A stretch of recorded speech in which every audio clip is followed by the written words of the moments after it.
Hey, architecture firm owners and emerging leaders. Get ready for unparalleled insight into the development of a world-class architecture firm and a worldwide organization driving the digital transformation of the design and construction industry. With Build Smart, the podcast that's changing how our profession operates.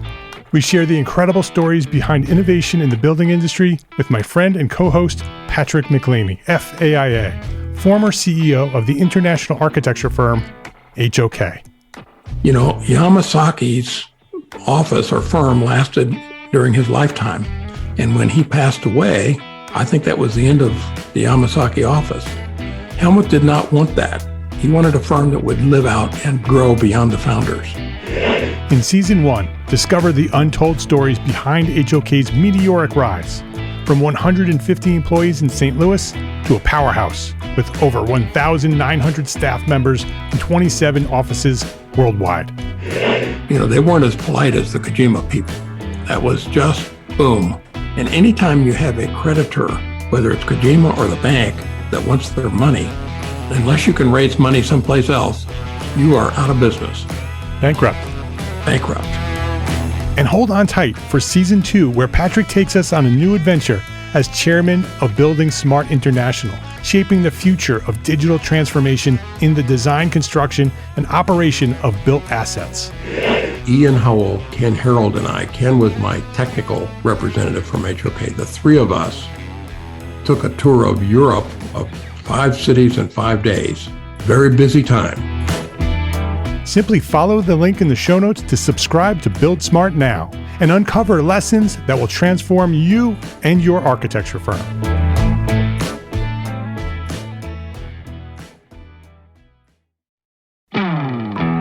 Hey, architecture firm owners and emerging leaders.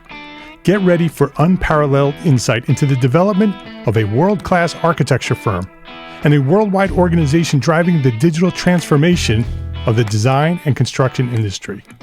With Build Smart, the podcast that's changing how our profession operates. We share the incredible stories behind innovation in the building industry with my friend and co-host, Patrick McLeamy, FAIA, former CEO of the international architecture firm, HOK. You know, Yamasaki's office or firm lasted during his lifetime. And when he passed away, I think that was the end of the Yamasaki office. Helmut did not want that. He wanted a firm that would live out and grow beyond the founders. In Season 1, discover the untold stories behind HOK's meteoric rise, from 150 employees in St. Louis to a powerhouse with over 1,900 staff members and 27 offices worldwide. You know, they weren't as polite as the Kojima people. That was just boom. And anytime you have a creditor, whether it's Kojima or the bank, that wants their money, unless you can raise money someplace else, you are out of business. Bankrupt. And hold on tight for Season 2, where Patrick takes us on a new adventure as chairman of Building Smart International, shaping the future of digital transformation in the design, construction, and operation of built assets. Ian Howell, Ken Harold, and I, Ken was my technical representative from HOK. The three of us took a tour of Europe of 5 cities in 5 days. Very busy time. Simply follow the link in the show notes to subscribe to Build Smart now and uncover lessons that will transform you and your architecture firm.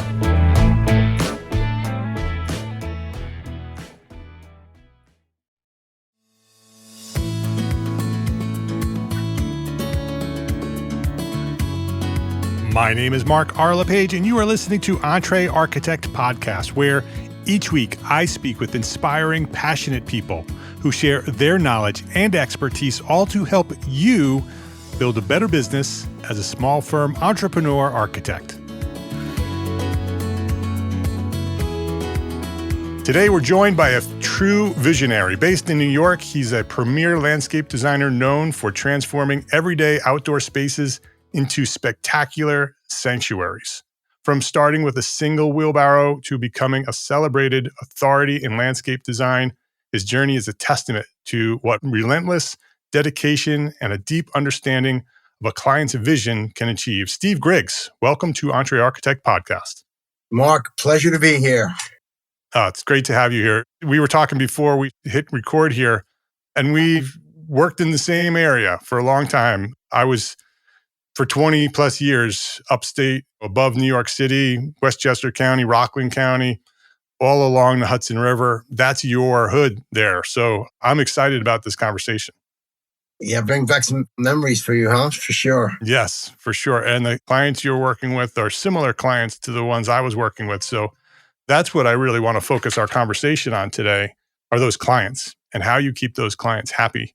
And so for you listening, stick around because we're going to talk about how do you keep demanding clients happy. But before we do that, Steve, I want to know more about you. I want you to go back as far as you feel comfortable going back and share your story. How did you discover your passion for what you do today? And maybe what or who inspired you to get started? That's a great question. I get that asked a lot. So I'm 64. I've been in the business for 40 years. That's a long time. So I remember growing up, my father was a union construction worker in New York City. And there was always ups and downs of the layoffs. He worked on the World Trade Center at the beginning, and there was a lot of overtime, and money was good, and things were good. And then the 70s hit or whenever it was, and then he would get laid off. So it was very up and down with the economy. We had 5 kids growing up in my family. So it was very unstable income, but he always put food on the table. He always worked very hard. And he always got up at 4:30 in the morning and went to work no matter what. So I think part of that was instilled in me. And I never wanted to be that person to work for somebody. Because if I'm going to lay myself off, I'd rather lay off myself instead of having some boss tell me you're now getting a pink slip until the next job comes along. So basically just worked outside. And I remember when he was laid off to generate income, he would cut shrubs, rototill. We owned a hot dog truck. And I remember he would take me to the job sites and he would set me up on a ladder and I would trim the bushes of these people's homes. And he would take off and he'd come back a few hours later. And that was it. He would collect the money and that was it. I was doing all the work and he was collecting all the money. So the love for outside just came from growing up that way. And I took one of those aptitude tests in high school where I checked all the boxes. I'm not an office guy. I'm not going to kind of a little hyper. So I like moving around. So I like being outside. So I ended up going to landscape design school up in SUNY Cobleskill, got a degree there, transferred to Mississippi State, got my landscape architect degree for a high-end pool builder when I got to college up in Bedford. Old Italian guy taught me a lot about customer service and how to really work with that high-end clientele in Greenwich, Connecticut. And then from there, I kind of started on my own. And then I'm here 40 years later.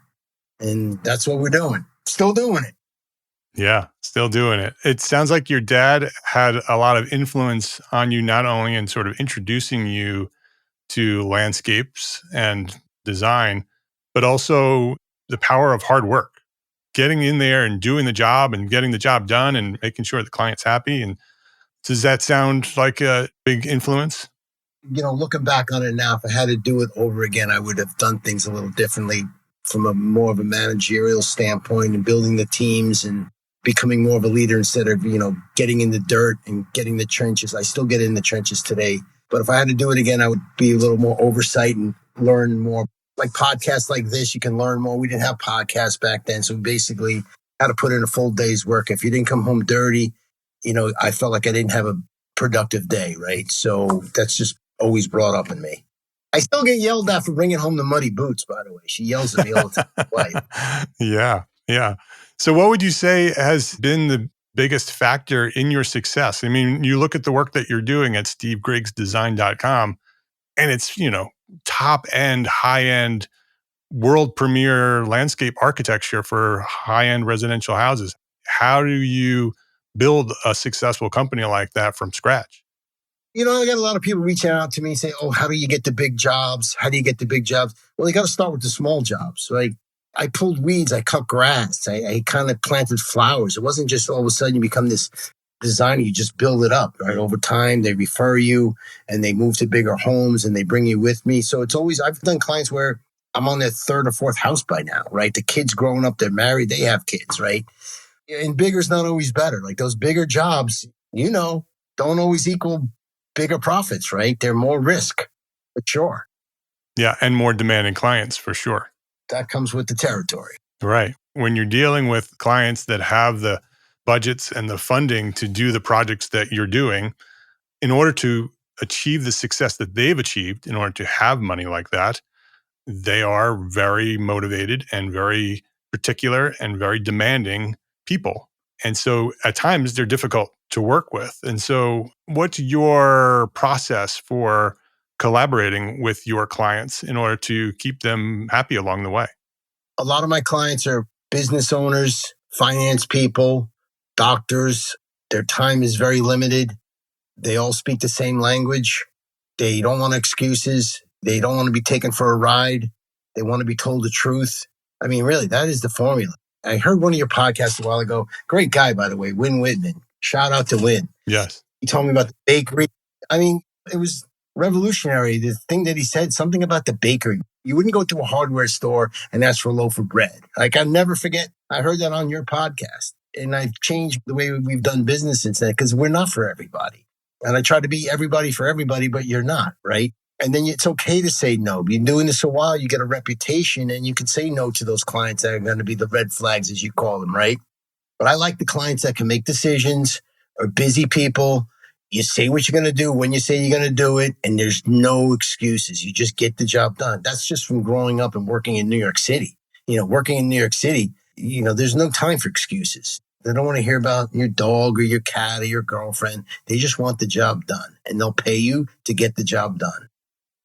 So doing hard work, doing your work well, making sure that you do what you say when you say for how much you say you're going to do it for. So there's also times during those projects where things don't go well, right? Every project, no matter how large or small it is, has an inevitable crisis, right? Something happens in the middle of a project that we didn't all expect. How do you manage those crises in order to keep your clients happy? Because often that's where the relationship gets derailed. That's a very good question. It happened a couple of years ago. It's very fresh in my mind. We built an 8-foot high retaining wall over a brand new tennis court. The wall collapsed. Okay. A lot of rain. The wall collapsed. The mud fell down, slid into his pool, filled his pool up with mud. And it's his summer home. And I called him up, and I think the best thing you can do is just get ahead of it. I said, listen, you may want to not come up for a little while because there's been an accident.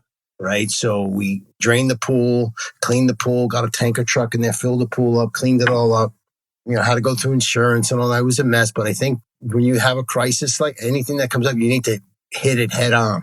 Like, that's one thing I can tell your listeners. Like, if something comes up, it's going to come up, face it head on. That is my biggest tip of the day because it can get ugly real fast. Yeah. Take full extreme ownership, as Jocko says, extreme ownership. I take full responsibility. I am the guy you hired. I am the quarterback. I will get this done. And then I assured him it will be done and fixed. And he says, not a problem. I kept him updated on the process throughout the weekend. We worked around the clock and we got it taken care of. And that I was able to turn lemons into lemonade. Talk about that a little bit with that experience happening, right? Because you wake up, you get the call, and you're like, oh my God, you go over to the job site, and it is literally the worst case scenario. Mark, we were one day away from putting the coating on the tennis court, one day away from finishing. And my project manager calls me and says, man, it's not good because we had a lot of rain the night before. And it turns out the wall was compromised by one of the contractors cutting some corners or whatever. I don't want to go there, but yeah, it goes back to getting subcontractor agreements, getting the proper insurance. That's a whole nother thing that just because you've been working with a subcontractor for 30 years, he's your buddy. Everybody's your buddy until there's a problem, right? You've heard that. Everything is good until it's not good. So then it was not good. So now we have a crisis on our hands. So that's kind of how that was a good learning curve from that. And they talk about that a lot on the podcast. I was able to grow from that situation. I should have known better, but you don't know. You work with these people for years and it's handshake stuff, right? Yeah. But you live and you learn from those experiences. Talk about the relationship with that client, right? You had a decent relationship, obviously, prior to that. You had this crisis. You hit this crisis head on. You took full responsibility for it. You took care of the problem. How was the relationship with that client after that? Even better. Like, come on.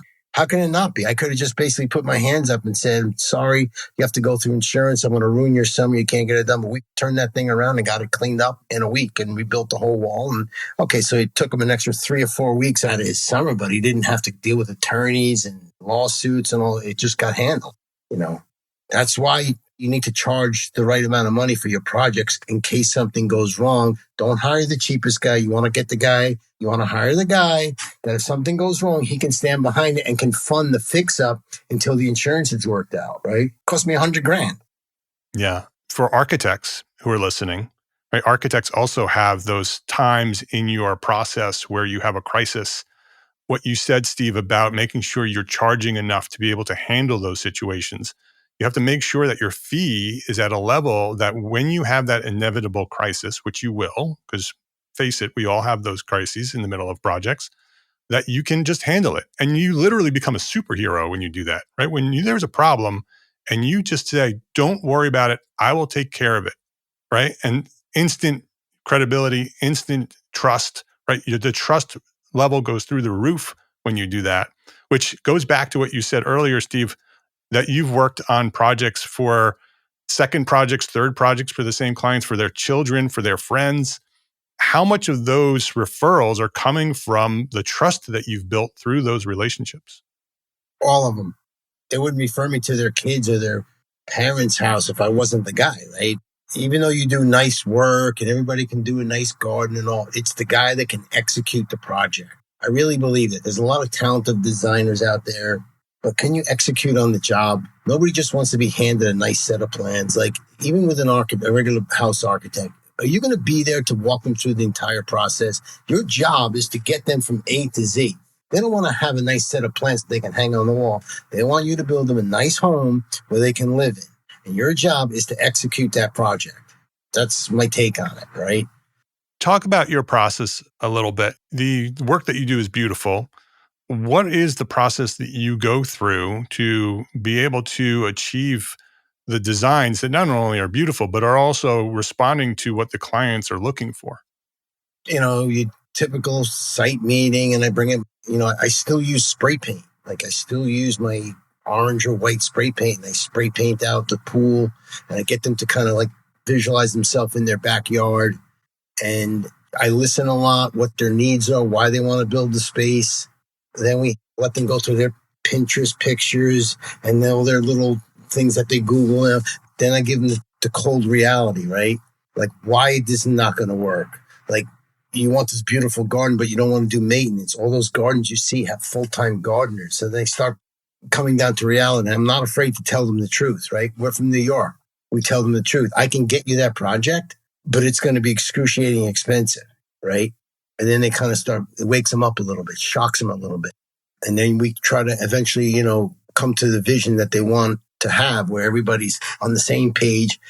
And my job is just to guide them to the promised land, to get their backyard where they can enjoy, create memories for their family and friends, and increase the value of their homes also is a big part of what we do, right?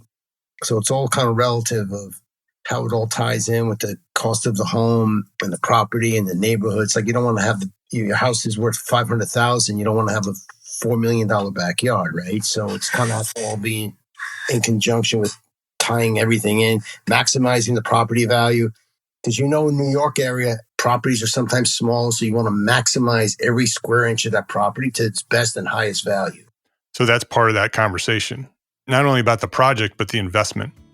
Yeah. You want to try to, maximize the space and increase the value of the home. That's always an added bonus, we like to say, right? So, yeah, absolutely. Let's take a quick break to say thank you to our sponsors for their support of this episode. As an architect or firm owner, you might find yourself swamped with drawings that take up most of your day, leaving you with little time to manage your business. MGS Global Group can lighten your load by handling all of your drafting and rendering needs. Their experienced team of architects and designers can convert your schematic designs into DDs and CDs with minimal supervision. With expertise in industry-leading tools like Revit, ArchiCAD, and more, MGS is the perfect partner for managing your project spikes and urgent tasks. They work as an extension of your team and follow your standards to ensure the quality and accuracy of your drawings. Having served sole practitioners, small firms, and publicly traded companies since 2008, MGS guarantees you get the help you need right when you need it. Visit mgsglobalgroup.com and book your free consultation today. That's mgsglobalgroup.com. ARCAT's Spec Wizard is the tool that will help you save time writing specifications. Going through the manufacturer's specification line by line to find the right product leads to frustration and errors, and that's where Spec Wizard comes in. It's a free, patented tool that allows you to select products and options error-free and generate a 3-part specification in minutes. Go to arcat.com, that's ARCAT.com, and try Spec Wizard today. Please visit our sponsors today and thank them. Thank them for supporting you, the Entre Architect community. With your projects, are you typically coming in after the architecture is finished, or do you also work with projects where you're collaborating with a design team? Collaborate with the design team. It's always a good idea. Like, I like to be on site before they even cut the first tree down. Sometimes they get called in after the place has been ravaged, like they'll cut down a 100-year-old oak tree when we could actually worked around it and incorporated that into the landscape so it looks like it's part of the landscape. So I always try to get in there and I help position the house with the architect and make use of the views and the sun and the whole. It's a collaborative effort. What we do is collaborative. So can you share some examples of a successful collaboration, not only with the design team, but also with your clients, with some of the projects that you've done? From just positioning the house to the pool and the driveway and how it all like it's on every job. The approach of the house is very important. How are you going to see the house when you come up the driveway? You want to try to position the driveway so you kind of can meander a little bit through the landscape a little bit. So you're not just, a row house after row house, and it's always a collaborative effort. You try to listen to the clients to get their feedback, but ultimately you're the professional, the architect's the professional. You have to really tell them why it won't work, right? Don't just be a yes man. They don't need you if you're going to be a yes man. Like, they don't need to hire you. They can Google it themselves. That's also a very good way to build that trust right from day one, where they tell you what they want and you tell them they can't have it, right? Not that that's the only thing you're doing, but you tell them the realities of what it would take to get what they're looking for, right? And that builds that trust because you're being honest with them. I think it's also how you approach the rapport with them, right? I think it's how the conversation goes and how you can build that rapport at the first meeting. I like to joke around with them a little bit, and I basically tell them, you okay with me not telling you something, the truth? You kind of have that established. Like, I'm going to be an upfront guy. If you can't handle that, I'm probably not your guy. I just let them know up front. I'm going to tell you the truth. If you can't handle the truth, then I'm probably really not your person. So that usually 99% of the time, they want to hear the truth. That's why they hired you. Yeah. And I'm sure by doing that, you're helping them select, right? That you are going through a process of making sure that you're working with your ideal client by sharing that information and sharing your process, sharing the realities of what's going to happen, what may not happen, what the costs are. You are filtering out the clients who will understand that and are willing to work with you, which then translates through the rest of the project, from the ones that maybe have the money but don't like that process or don't want to be told no. They just want what they want, and they'll go find somebody else. And so therefore, you're not working with clients that don't really fit within your process. We've all had them, right? Like, you think they're going to act one way and then it turns out they're not that way.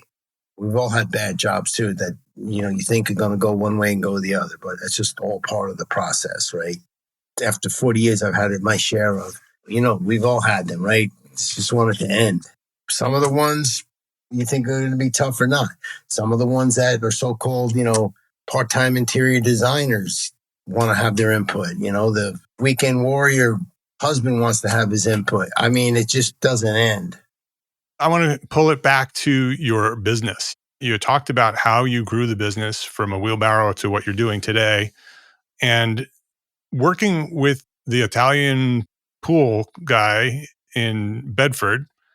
Who was it? Yeah, he passed away. Andre Sardelli from Rome, fresh out of college.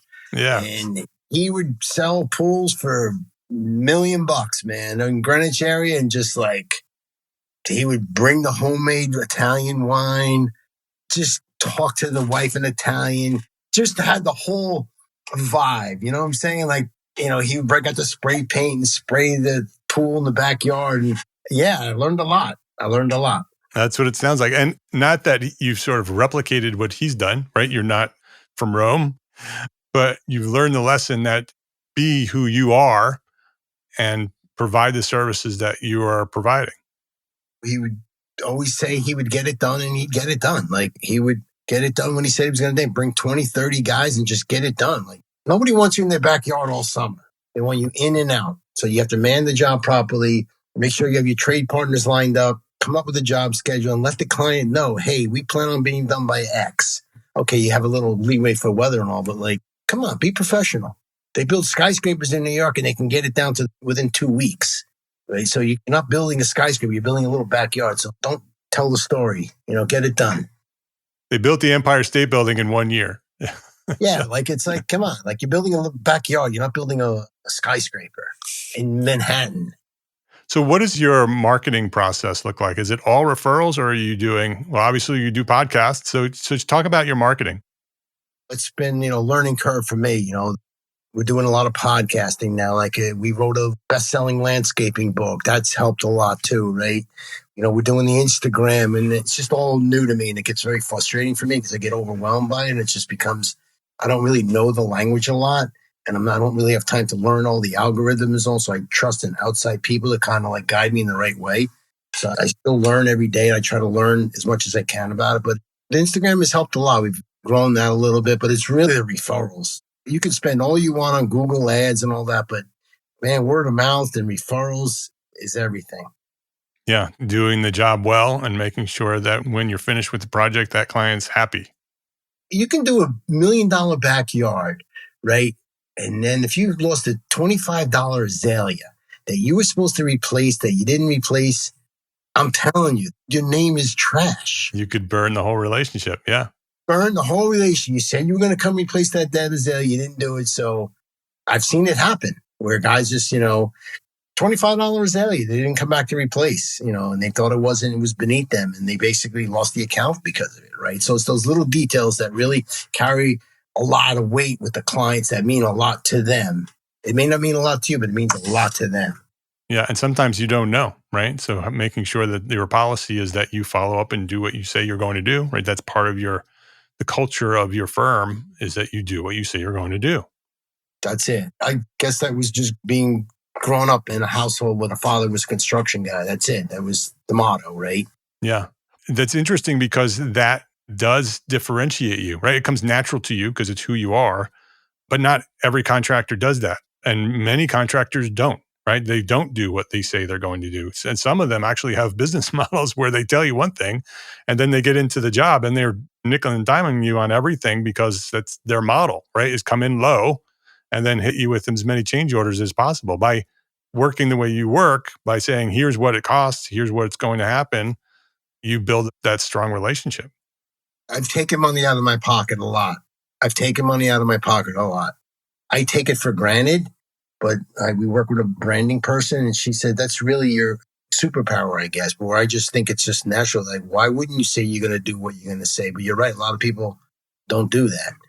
Yeah, and that's why you get referred to children and friends because you've built that trust. So as we wrap up things here, Steve, what would you say is the future for Steve Griggs? Where are you going? You said that you've been doing this for a long time, 40 plus years. Do you have plans for a transition? Do you have people in your firm that you're going to let the firm transition to someone else, or you just sort of shut it down when you're done?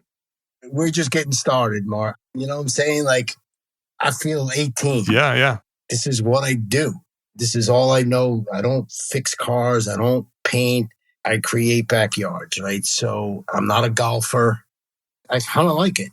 kind of fun spending people's money and making cool stuff in people's backyards. I mean, Yeah, it certainly is. Your worst job, right? It could be a lot worse.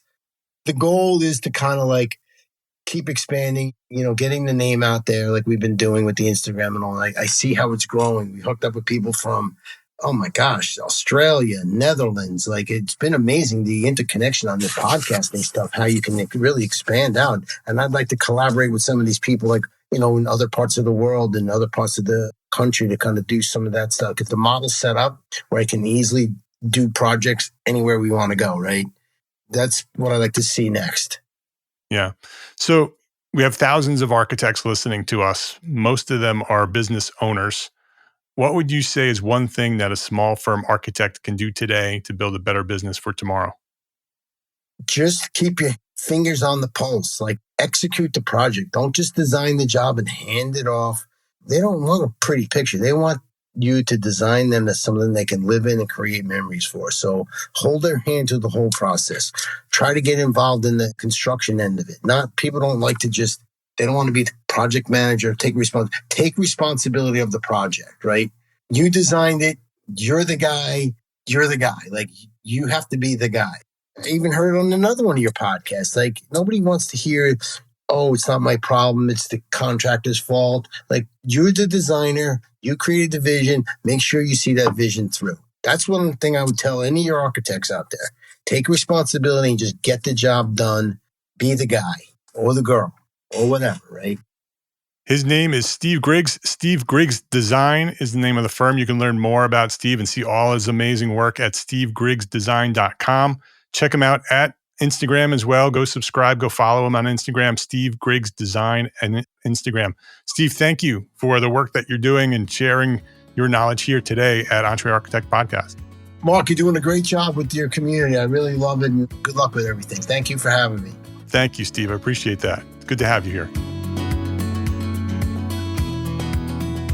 If you liked this episode of Entre Architect Podcast, please share a link to this episode with a friend. Either just click the share button or highlight the URL and send the link to this episode with a friend, because that's how Entre Architect has grown to serve thousands more architects just like you throughout the 10 plus years of Entre Architect. That's how we've grown, architect to architect. So I would love for you to share this episode and all the episodes with one friend every week.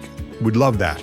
And thank you to our sponsors for this episode. We don't have an episode if there's no sponsors, so thank you to our sponsors. Links to those sponsors, which you should go visit and click, and all the resources that we discussed today for this specific episode, they are all available at entrearchitect.com/podcast. Every episode that we've recorded is there, entrearchitect.com/podcast. Go click the links to the sponsors and say hello. Entre Architect is a member of the Gable Media Podcast Network. You should go visit that at gablemedia.com. That is the next evolution of interactive media and resources for the AEC community. You can now earn continuing education credits for listening to select episodes of this podcast, Entre Architect Podcast. Yes, AIA CEUs for listening to a podcast. It's there, and many other podcasts are there as well, and you can listen to all of them and get credit. Learn more about our program, Gable Members Program, at the gablemedia.com/members website. That's GABL media.com/members. And if you are a small firm architect, join us today at Entre Architect Network. That is the worldwide organization for small firm entrepreneur architects. If you own your own architecture firm, you are an entrepreneur architect. You are an Entre Architect. With weekly live group business coaching, we have business coaching there, monthly live business training with AIA CEUs, 2 a month, so 24 AIA credits per year, including 12 of those are HSWs. We have them in the membership. Business resources, all the resources you need to run your business, special session webinars, mastermind groups, and a thriving community of small firm architects just like you. Hundreds of architects are there waiting for you to join. So we provide the support and encouragement you need to succeed as a small firm architect. I know that you haven't been trained as a business person when you launched your firm. That's what we do. Come learn how to run a business at Entre Architect Network. And today, you can go join right now for free for 30 days at this link. entrearchitect.com/30 days will give you free 30 days for membership. Go check it out at entrearchitect.com/30 days, and I will see you there. Thank you for listening to this episode of Entre Architect Podcast. My name is Mark R. LePage, and I want you to remember 3 words: love, learn, share. Have a great day.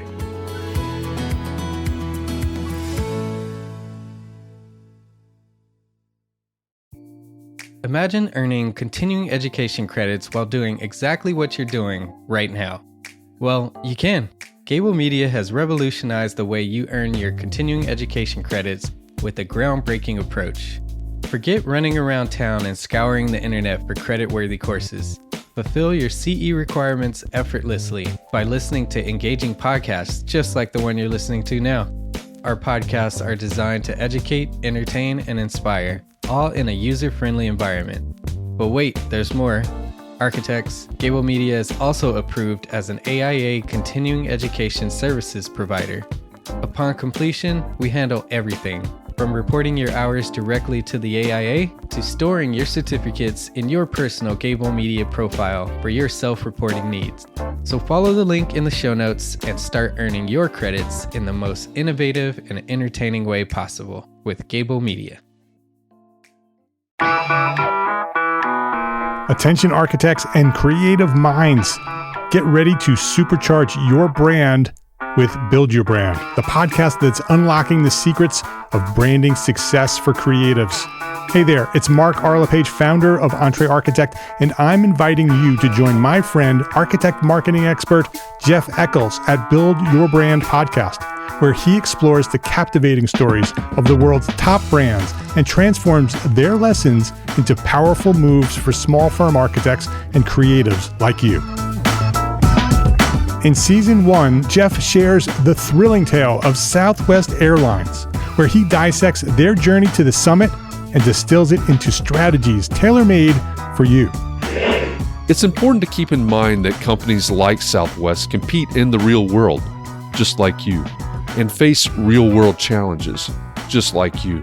You might be surprised at how similar those challenges are to the struggles that you grapple with on a day-to-day basis. Don't miss out on your blueprint for success. Subscribe, tune in, and let's build your brand together. You may have noticed that the very best brands in the world are also known for having somewhat unique corporate cultures. That's often the glue that holds everything together when they encounter those rough spots. We don't do it because it inconveniences the passengers to whom we are primarily dedicated, the short haul, frequent flyer. Follow the link in the show notes to subscribe to Build Your Brand today. Remember, no matter the size, the journey's the same. Your brand's journey to the top starts here.